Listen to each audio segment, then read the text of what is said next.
हिमाचल में कांग्रेस सरकार को पूर्ण बहुमत। महाराष्ट्र की सियासी हलचल का असर पहाड़ी राज्य हिमाचल प्रदेश पर भी देखने को मिल रहा है।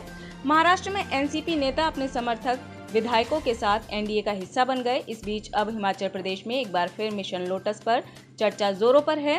कांग्रेस नेताओं के बीच फैले असंतोष को लेकर मिशन लोटस के बारे में चर्चाओं ने जोर पकड़ लिया है। मुख्यमंत्री सुखविंदर सिंह सुक्खू के बेहद करीबी हर्षवर्धन चौहान का कहना है कि महाराष्ट्र में हुई सियासी उथल-पुथल का हिमाचल प्रदेश पर कोई असर नहीं है। महाराष्ट्र की सियासत की हिमाचल प्रदेश के साथ कल्पना करने की तुलना करने का कोई अर्थ नहीं है।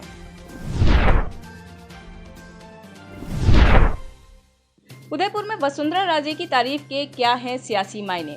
राजस्थान विधानसभा चुनाव का काउंटडाउन शुरू हो गया है। कांग्रेस बीजेपी जीत को लेकर अपने अपने दावे कर रही है। पार्टियां चुनावी रणनीति बनाने में जुट गई हैं। इस बीच राजस्थान के उदयपुर दौरे पर आए केंद्रीय गृह मंत्री अमित शाह ने पूर्व मुख्यमंत्री वसुंधरा राजे की जमकर तारीफ की। राजनीति के जानकार इसके कई सियासी मायने निकाल रहे हैं। दरअसल बीजेपी में पिछले कुछ समय से वसुंधरा खेमा एक्टिव नजर आ रहा है। वहीं अमित शाह द्वारा पूर्व सीएम वसुंधरा राजे की तारीफ करने के बाद तो राज्य गुट के नेताओं का आत्मविश्वास और भी बढ़ गया है। कपूरथला में रेल कोच फैक्ट्री के पास बड़ा हादसा। पंजाब के कपूरथला में रेल कोच फैक्ट्री के पास एक बड़ा हादसा हो गया। ट्रक की चपेट में आने से 2 महिलाओं की मौत हो गई और 3 लोग घायल हो गए। पुलिस ने बताया कि हादसा उस समय हुआ जब ये लोग सड़क किनारे खड़े थे और कपूरथला जाने के लिए ऑटो रिक्शा का इंतजार कर रहे थे। पुलिस ने बताया कि मृतकों की पहचान देविंदर कौर 57 वर्ष और रमनदीप कौर 26 वर्ष के रूप में हुई है।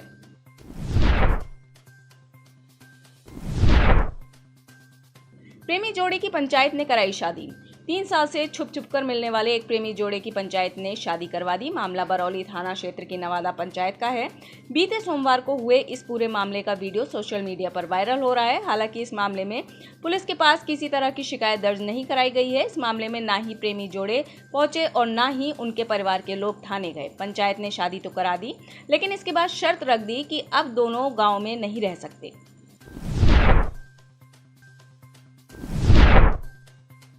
सरकारी वकीलों के चयन में बदलाव।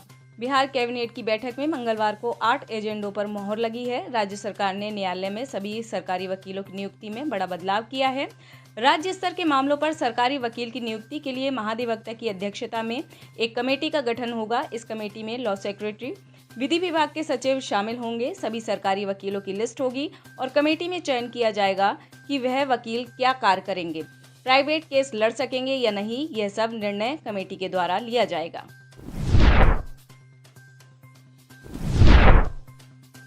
नीतीश के मंत्री को जान से मारने की धमकी। बिहार के सहकारिता मंत्री डॉक्टर सुरेंद्र प्रसाद यादव को हत्या की धमकी मिली है। क्षत्रिय सेवा महासंघ के राष्ट्रीय अध्यक्ष धनवंत सिंह राठौर ने अपने फेसबुक अकाउंट से एक वीडियो शेयर किया था, जिसमें उन्होंने कहा था कि सहकारिता मंत्री की गर्दन से काटकर लाने वाले को वो 11 करोड़ रुपए का इनाम देंगे। धमकी के बाद मंत्री ने धनवंत सिंह राठौर के विरुद्ध गया के रामपुर थाने में प्राथमिकी दर्ज कराई है।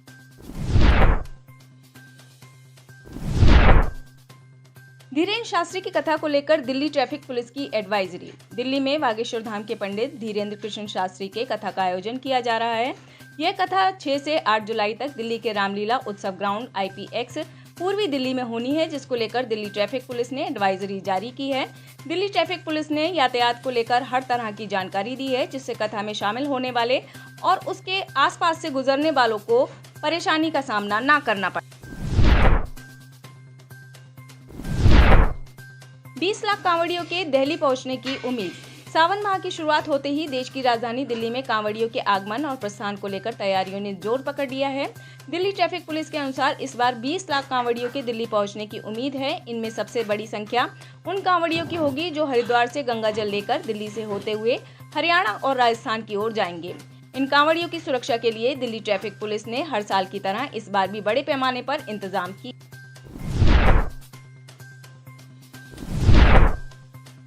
दिल्ली में DERC चेयरमैन पर घमासान। पिछले कुछ समय में अध्यादेश को लेकर आम आदमी पार्टी और बीजेपी के बीच जारी तनातनी के बाद अब DERC चेयरमैन को नियुक्त करने के मसले पर भी दिल्ली और केंद्र सरकार के बीच सियासी घमासान शुरू हो गया है।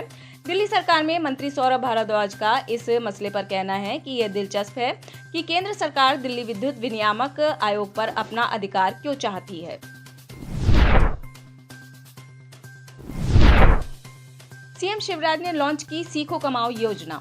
मध्य प्रदेश में विधानसभा चुनाव से पहले मुख्यमंत्री शिवराज सिंह चौहान ने सीखो कमाओ योजना लॉन्च की है। राजधानी भोपाल के रविंद्र भवन में इस योजना का शुभारंभ हुआ। इस स्कीम के पोर्टल पर युवाओं ने रजिस्ट्रेशन शुरू कर दिया है। इस दौरान सीएम शिवराज ने कहा कि पढ़ाई के बाद सबसे बड़ा विषय रोजगार का है, जिसे पूरा करने का काम सरकार कर रही है। शादी के लिए लिया पुलिस वर्दी का सहारा। एक बेरोजगार युवक की शादी नहीं हो रही थी। परेशान कुंवारे युवक ने शादी के लिए पुलिस वर्दी का सहारा ले लिया। जब लड़की वाले उसे देखने आते वह पुलिस की वर्दी पहन लेता था। ऐसे ही फर्जी पुलिस वाला बन युवक ने भोपाल निवासी एक युवती से शादी कर ली। हालांकि फर्जी पुलिस वाले युवक की 2 दिन में ही पोल खुल गई। युवती की शिकायत पर पुलिस ने युवक को गिरफ्तार कर लिया। जानकारी के अनुसार विदिशा जिले के कोठा गाँव निवासी युवक रूप सिंह अहिरवार बेरोजगार था। 15 रुपए लीटर होगा पेट्रोल का भाव। उदयपुर संभाग के प्रतापगढ़ जिले में केंद्रीय सड़क परिवहन मंत्री नितिन गडकरी की जनसभा हुई। इससे पहले उन्होंने 5600 करोड़ रुपए की विकास परियोजना का शिलान्यास किया। इसके बाद अपने संबोधन में नितिन गडकरी ने कहा कि किसान अब अन्नदाता ही नहीं ऊर्जादाता भी बनेगा। अगस्त महीने में टोयोटा कंपनी की गाड़ियों को लॉन्च कर रहा हूं। सब गाड़ियां किसानों द्वारा तैयार किए इथेनॉल पर चलेंगी। 60% इथेनॉल, 40% बिजली और फिर उसका एवरेज पकड़ा जाएगा तो 15 रुपए लीटर पेट्रोल का भाव होगा। 16 लाख करोड़ का इंपोर्ट है, उनके वजह यह पैसा किसानों के पास जाएगा।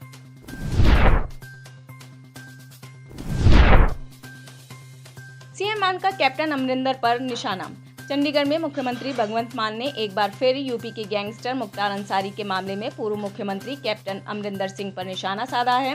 उन्होंने कहा कि कैप्टन अमरिंदर सिंह जहां रोपड़ जेल में अंसारी से मिलने की बात से इनकार कर रहे हैं, वहीं उनको अपने बेटे से पूछना चाहिए वो कितनी बार मुख्तार अंसारी से मिला। सीएम मान ने कहा कि अंसारी की पत्नी भी यहां मिलने आती थी, 2 महीने तक यहां रहती थी। कैप्टन सरकार में अंसारी की खूब सेवा की गई।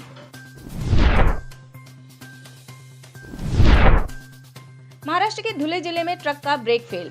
महाराष्ट्र के धुले जिले में मंगलवार को एक कंटेनर ट्रक ने 2 वाहनों को टक्कर मारी और फिर राजमार्ग पर बने एक होटल में जा घुसा, जिसमें कम से कम 10 लोगों की मौत हो गई और 20 से अधिक लोग घायल हो गए।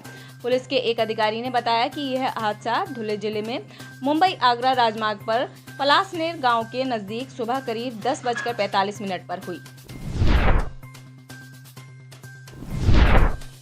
जम्मू कश्मीर में बीजेपी को मिलेंगी सिर्फ 3 सीटें। देश में साल 2024 में लोकसभा के चुनाव होने हैं, लेकिन उससे पहले राज्यों में विधानसभा चुनाव भी होने हैं। ऐसे में तमाम पार्टियां विधानसभा चुनाव के साथ साथ अगले साल होने वाले लोकसभा चुनाव की तैयारियों में भी जुट गई हैं। पार्टियों के साथ ही अलग अलग सर्वे एजेंसी और न्यूज चैनल्स भी सर्वे करने में जुट गए हैं। ये सर्वे एजेंसी और न्यूज चैनल्स लोकसभा चुनाव को लेकर अलग अलग राज्यों का सर्वे कर रही हैं। वहीं इस इलेक्शन सर्वे के मुताबिक जम्मू कश्मीर की 6 लोकसभा में से भारतीय जनता पार्टी को 2 से 3 सीटें मिलती दिखाई दे रही हैं।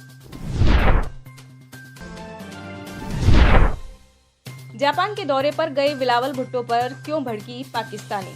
पाकिस्तान के विदेश मंत्री बिलावल भुट्टो जरदारी शनिवार को 4 दिवसीय जापान दौरे पहुंचे। बिलावल सरकार के निमंत्रण पर जापान पहुंचे हैं, जिसकी जानकारी उन्होंने खुद ट्वीट कर दी। हालांकि उन्होंने जापान पहुंचने पर जो तस्वीर शेयर की है उसे देख पाकिस्तानी भड़क गए हैं। दरअसल जापान दौरे पर पाकिस्तान के विदेश मंत्री बिलावल भुट्टो जरदारी अपनी बहन आसिफा भुट्टो जरदारी के साथ गई हुई हैं, जिस पर विपक्ष समेत देश के आम लोग भी सवाल खड़े कर रहे हैं। सोशल मीडिया पर यूजर्स सवाल कर रहे हैं कि आखिर जापान दौरे पर बिलावल भुट्टो को अपनी बहन को ले जाने की क्या जरूरत थी। फिलिस्तीन में मचाई तबाही। इजराइल और फिलिस्तीन 2 ऐसे देश हैं जिनका विवाद काफी लंबे समय से चल रहा है। ऐसे में दोनों देशों के बीच अक्सर झड़प देखने को मिल जाती है। सोमवार को इजरायली सेना ने वेस्ट बैंक में उग्रवादियों के गढ़ माने जाने वाले जेनिन शहर पर ताबड़तोड़ हवाई हमले किए, जिसमें 8 फिलिस्तीनियों की मौत हो गई। वहीं 50 से अधिक लोग घायल हो गए हैं। फिलिस्तीनी स्वास्थ्य मंत्रालय ने कहा कि मरने वालों की संख्या अभी भी और बढ़ सकती है।